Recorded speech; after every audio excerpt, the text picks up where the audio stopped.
Love you my India Bharat Mata ముద్దు బిడ్డ నిత్యశ్రీ సమాజ సేవ సంస్థ స్థాపించి ఊరంతా కోటేశ్వర్లు చేయాలి అన్నదే సదా ఉద్దేశంతో ఎదిగిన మన బీకే మూర్త. ఏ పదవులతో పని లేదు, మానవ సేవే మాధవ సేవ అని కలసి మానవమూర్తి బీకే మూర్తి. రైతు కుటుంబంలో పుట్టి రైతు బిడ్డగా ఎదిగి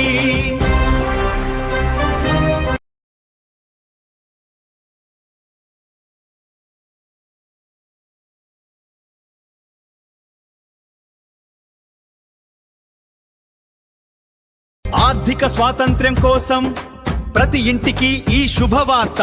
100 రూపాయల సభ్యత్వంతో ఉచిత సరుకులు, రోజువారీ ఆదాయం. మీరు 10 మందిని చేర్చితే నిత్యశ్రీ పెట్టుబడి 1000 రూపాయలు, వేల నుంచి లక్షల వరకు ఆదాయం పొందే అవకాశం. మీ సేవలో మీ బీకే మూర్తి. జయ హో నిత్యశ్రీ.